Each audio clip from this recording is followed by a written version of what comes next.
Police شریعت سے واقف تھے، شریعت کے ایک ایک بات سے انہوں واقف تھے۔ ان کو یہ بات معلوم تھی کہ اختیار رکھنے والوں کی عزت کرنا چاہیے۔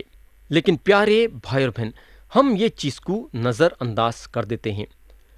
ہم پہ جو اختیار رکھتے ہیں ہم ان کی عزت کرنا چاہیے، لیکن کئی لوگ اپنے اختیار رکھنے والوں کا جو ہے ان کی عزت نہیں کرتے ہیں، بلکہ ان کے خلاف بولتے ہیں۔ لیکن ایسا نہیں ہونا چاہیے، کیونکہ خدا کا کلام صاف صاف بتاتا ہے کہ ہم ان لوگوں کی عزت کرنا چاہیے۔ اگر ہم رومیوں کے خط میں دیکھیں گے تو باب 13 اور اس کی آیت 7 میں لکھا ہوا ہے، سب کا حق ادا کرو، جس کو خراج چاہیے خراج دو، جس کو محصول چاہیے محصول، جس سے ڈرنا چاہیے اس سے ڈرو، جس کی عزت کرنی چاہیے اس کی عزت کرو۔ یہ ایک دلچسپی کی بات ہے کہ پولس یہ بات اس وقت لکھے جب نیرو حکومت کے تخت پہ تھا، اور ہم کو معلوم ہونا چاہیے کہ نیرو ایک پاگل آدمی تھا۔ آیت 6 میں لکھا ہوا ہے، جب پولس نے یہ معلوم کیا کہ بعض صدوقی ہیں اور بعض فرسی، تو عدالت میں پکار کے کہا کہ اے بھائیو، میں فرسی اور فرشتوں کی اولاد ہوں، مردوں کی امید اور قیامت کے بارے میں مجھ پر مقدمہ ہو رہا ہے۔ تو پیارے بھائی اور بہن، ہم کو پولس کے پچھلے زندگی کے بارے میں بہت کچھ معلوم ہو رہا ہے۔ ان کے باپ بھی فرسی تھے، اور ہو سکتا ہے کہ ایک دولت مند اور مشہور آدمی تھے۔ پولس اپنے مقابلے کو مضبوط کرنے کے لیے دو فرقوں کے بیچ میں ایک ایسی بات اٹھاتے ہیں جہاں یہ دو فرقے ہمیشہ یہ بات سے ایک دوسرے کے خلاف رہتے تھے۔ یہاں جو بات ہے مسیح کے مردوں میں سے جی اٹھنے کے بارے میں نہیں ہے، یہ بس یہ بات ہے کہ فرشیاں مردوں میں سے جی اٹھنے کے بارے میں یقین کرتے تھے، اور اس بات پہ ان کی امید تھی، اور دوسرے ہاتھ پہ صدوقیاں مردوں میں سے جی اٹھنے کے بارے میں یقین نہیں کرتے تھے۔ جب مردوں میں سے جی اٹھنے کی بات پیدا ہو جاتی تھی تو فرشیاں اور صدوقیاں ایک دوسروں سے بحث کرنے کے لیے تیار ہو جاتے تھے، اور یہاں یہ بات کا استعمال کرے۔ آیت 7 سے 9 میں لکھا ہوا ہے، جب اس نے یہ کہا تو فرشیوں اور صدوقیوں میں تکرار ہوئی اور حاضرین میں پھوٹ پڑ گئی، کیونکہ صدوقی تو کہتے ہیں کہ نہ قیامت ہے، نہ کوئی فرشتہ، نہ روح، مگر فرشی دونوں کا اقرار کرتے ہیں۔ پس بڑا شور ہوا، اور فرشیوں کے فرقے کے بعض فقی اٹھے اور یوں کہہ کر جھاڑنے لگے کہ ہم اس آدمی میں کچھ برائی نہیں پاتے، اور اگر کسی روح یا فرشتے نے اس سے کلام کیا ہو تو پھر کیا؟ تو یہاں فرشیاں پولس کا ساتھ دیتے ہیں۔ جب ان لوگوں کو پتہ چلتا ہے کہ انہوں ایک فرشی ہیں تو ان کا ساتھ دینے کے لیے ان کے ساتھ ہو جاتے ہیں۔ آیت 10 میں لکھا ہوا ہے، اور جب بڑی تکرار ہوئی تو پلٹن کے سردار نے اس خوف سے کہ مابعدہ پولس کے ٹکڑے کر دیے جائیں، فوج کو حکم دیا کہ اتر کر اسے ان میں سے زبردستی نکالو اور قلعے میں لے آؤ۔ میں یقین کرتا ہوں کہ یہاں بہت بڑے جھگڑے کے آثار تھے، کچھ بھی ہو سکتا تھا، مگر پولس کو بچانے کے لیے یہ پلٹن کا سردار اپنا قدم اٹھایا۔ ہو سکتا ہے کہ پلٹن کا سردار تھوڑی دیر کے لیے خاموش ہو جاتا تھا تو پولس کو یہاں ختم کر دے سکتے تھے۔ جھگڑا بہت بڑا تھا، اس لیے پلٹن کے سردار کو جو ہے پولس کو بچانے کے لیے اپنا قدم اٹھانا پڑا۔ تو یہاں پھر ایک بار خدا پولس کی جان بچاتا ہے۔ پیارے بھائی اور بہن، جیسا میں بول لے کے آیا ہوں اور پھر سے بولنا چاہوں گا کہ خدا ہمیشہ پولس کے ساتھ تھا ان کی حفاظت کرنے کے لیے، اور میں یہ بولنا چاہوں گا کہ اگر آپ یسوع مسیح پہ ایمان لائے ہیں اور خدا کے ساتھ ذاتی طور سے رشتہ جوڑے ہیں تو خدا آپ کے ساتھ ہے اور آپ کی قدم قدم پہ حفاظت کرے گا۔ آیت 11 میں لکھا ہوا ہے، اسی رات خداوند اس کے پاس آ کھڑا ہوا اور کہا، خاطر جمع رکھ کہ جیسا تو نے میری بابت یروشلم میں گواہی دی ویسے ہی تجھے روما میں بھی گواہی دینی ہوگی۔ پیارے بھائی اور بہن، یہ آیت ہم کو صاف صاف ظاہر کرتی ہے کہ پولس کا یروشلم کو جانا خدا کے مرضی کے باہر نہیں تھا، بلکہ خدا کے مرضی میں تھا۔ خدا کی روح جو ہے پولس کو خبردار کری تھی کہ اگر انہوں یروشلم کو جائیں گے تو یہ امید ضرور رکھنا۔ خدا کے روح کے ذریعے سے جاننے کے باوجود پولس یروشلم کو گئے اور یسوع مسیح کے لیے بہت بڑی گواہی بنے۔ اور یہاں خدا ان کو بولتا ہے، جیسا تم میرے لیے یروشلم میں گواہی بنے ویسا روما کے شہر میں بھی دیو۔ تو پیارے بھائی بہن، اس طریقے سے خدا کام کرتا ہے۔ پولس کو ایک اچھا موقع ملا یروشلم میں مسیح کے بارے میں بتانے کے لیے، اور خدا جو ہے پولس کو روما میں بھی موقع دے گا مسیح کے لیے ایک بہت بڑی گواہی بننے کے لیے۔ جیسا خدا کی مرضی تھی کہ پولس یروشلم کو جانا اور مسیح کے لیے گواہی بننا، ویسا خدا کی مرضی ہے کہ پولس روما میں بھی جانا اور مسیح کے لیے گواہی بننا۔ یہاں ایک بات یہ غور کرنے کی ہے کہ ہمارے خداوند یسوع مسیح پولس کو ڈانٹے نہیں۔ انہوں یہ نہیں بولے کہ پولس، میں تمہار کو بول چکا تھا کہ یروشلم اگر جائیں گے تو مصیبتیں اٹھائیں گے، تو پھر تم کیوں یروشلم گئے؟ میرے بھائی، مسیح ایسا نہیں بولے، بلکہ پولس کا ہمت اور حوصلہ بڑھائے۔ خدا کی مرضی پولس کے لیے یہ تھی کہ پولس مسیح کے خاطر مصیبتیں اٹھانا۔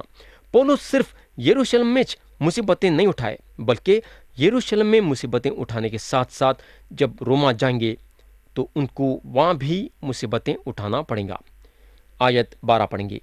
جب دن ہوا تو یہودیوں نے ایکا کر کے اور لعنت کی قسم کھا کر کہا کہ جب تک ہم پولس کو قتل نہ کر لیں نہ کچھ کھائیں گے نہ پیئیں گے۔ میرے بھائی، اگر ہم ہمارے زندگی میں دیکھیں گے تو ہم کو قسمیں کھانے کی بہت آسان بات ہے۔ آج کل آپ بچوں کو بھی دیکھیں گے کہ چھوٹے چھوٹے باتوں کے لیے بھی قسم کھاتے ہیں۔ قسم کھانا انسان کے فطرت میں ہے، اور یہاں ہم دیکھتے ہیں کہ یہ لوگ یہ قسم کھاتے ہیں کہ جب تک ان لوگاں پولس کو قتل نہیں کر دیں گے، نہ کھائیں گے اور نہ پئیں گے۔ یہ اپنے قسم کو رکھے یا نہیں، کیونکہ یہ لوگ پولس کو قتل نہیں کر سکے۔ قسم کھانا ہمارے لیے بہت آسان ہے، مگر قسم رکھنا ہمارے لیے مشکل کی بات ہے۔ آیت 13 سے 15 میں لکھا ہوا ہے، اور جنہوں نے آپس میں یہ سازش کی وہ 40 سے زیادہ تھے۔ پس انہوں نے سردار کاہنوں اور بزرگوں کے پاس جا کر کہا کہ ہم نے سخت لعنت کی قسم کھائی ہے کہ جب تک پولس کو قتل نہ کر لیں کچھ نہ چکیں گے۔ پس اب تم صدر عدالت والوں سے مل کر پلٹن کے سردار سے عرض کرو کہ اسے تمہارے پاس لائیں، گویا تم اس کے معاملے کی حقیقت زیادہ دریافت کرنی چاہتے ہو، اور ہم اس کے پہنچنے سے پہلے اس کے مار ڈالنے کو تیار ہیں۔ تو میرے بھائی، یہ لوگ یہ طریقہ بنا رہے تھے پولس کو قتل کرنے کے لیے، لیکن ہم کو معلوم ہونا چاہیے کہ مسیح پولس کو ظاہر کر چکے تھے کہ انہوں روما شہر کو جانے والے ہیں۔ تو اب سوال یہ پیدا ہوتا ہے کہ کیا یہ 40 کے 40 لوگ پولس کو قتل کرنے کے لیے کامیاب ہو سکتے ہیں کیا؟ بالکل نہیں۔ کیسا ہو سکتے جبکہ یسوع مسیح پولس کے ساتھ ہیں اور پولس کو روما لے کے جانے والے ہیں؟ یہ 40 آدمی پولس کا کچھ بھی نہیں بگاڑ سکتے۔ افسوس کی بات یہ ہے کہ یہ 40 لوگوں کو یہ بات نہیں معلوم تھی کہ مسیح کی مرضی پولس کے لیے کیا ہے۔ کتنی افسوس کی بات میرے بھائی، انسان کچھ کرنا چاہتا ہے لیکن کچھ نہیں کر سکتا۔ کیوں؟ کیونکہ خدا جو ہے کچھ ارادہ کرتا ہے اور انسان کچھ ارادہ کرتا ہے، اور جو خدا ارادہ کرتا ہے اس کے ارادے کے سامنے انسان ٹک نہیں سکتا۔ اگر یہ 40 لوگوں کو خدا کا ارادہ معلوم ہوتا تو میں یقین کرتا ہوں کہ یہ لوگ پولس کو قتل نہیں کر سکتے تھے، بلکہ روک دیتے تھے یہ کام کرنے کے لیے۔ آیت 16 سے 18 میں لکھا ہوا ہے، لیکن پولس کا بھانجا ان کی گھاٹ کا حال سن کر آیا اور قلعے میں جا کر پولس کو خبر دی۔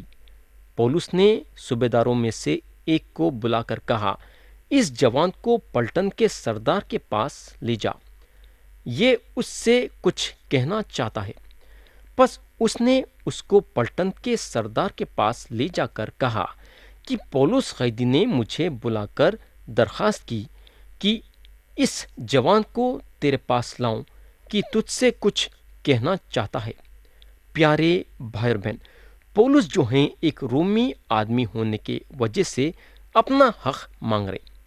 اس وقت ان کی جان خطرے میں ہے اور یہاں پولس چاہتے ہیں کہ حکومت ان کے جان کی حفاظت کرنا۔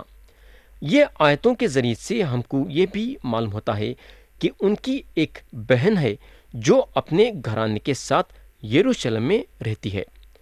آیت 19 سے 22 میں لکھا ہوا ہے، پلٹن کے سردار نے اس کا ہاتھ پکڑ کر اور الگ جا کر پوچھا کہ مجھ سے کیا بات کہنی چاہتا ہے۔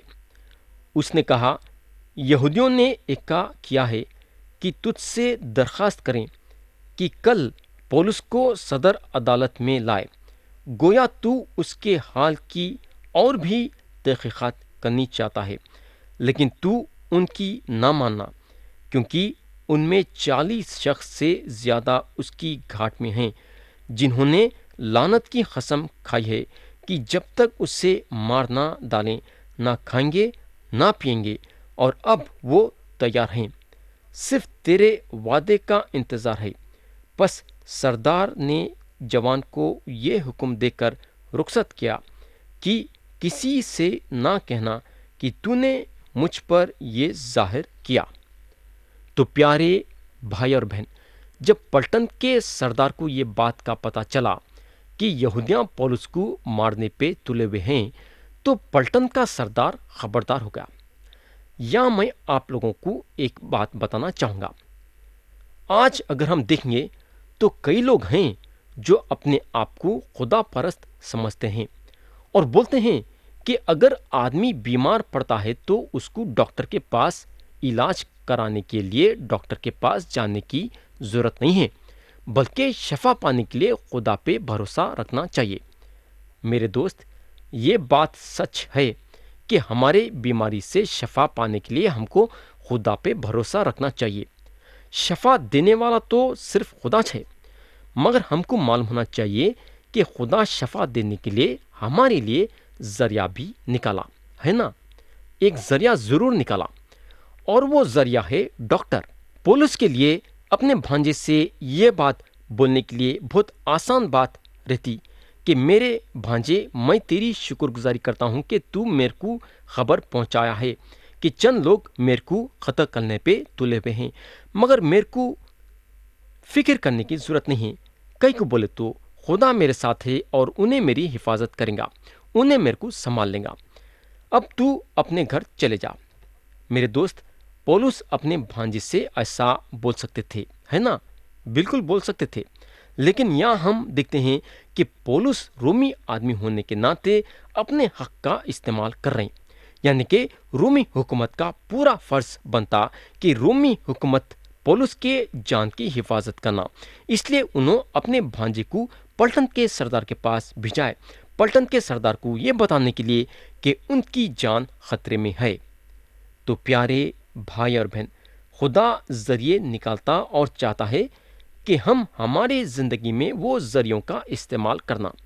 ذریعوں کا استعمال کرنے کا مطلب یہ نہیں ہے کہ ہم خدا پہ بھروسہ نہیں رکھ رہے ہیں، بلکہ ہم خدا پہ یہ بھروسہ رکھ رہے ہیں کہ جو ذریعہ خدا نکالا وہ ذریعے کے ذریعے سے اس کا ارادہ ہمارے زندگی میں پورا کرے۔ تو یہاں پلٹن کا سردار اپنا قدم اٹھاتا ہے پولس کی جان کی حفاظت کرنے کے لیے۔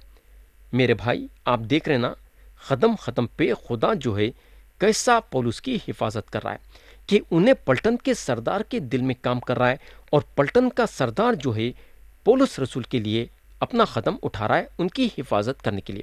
تو حفاظت کرنے والا پلٹن کا سردار نہیں ہے، بلکہ حفاظت کرنے والا خدا ہے۔ آیت 23 میں لکھا ہوا ہے، اور 2 صوبے داروں کو پاس بلا کر کہا کہ 200 سپاہی اور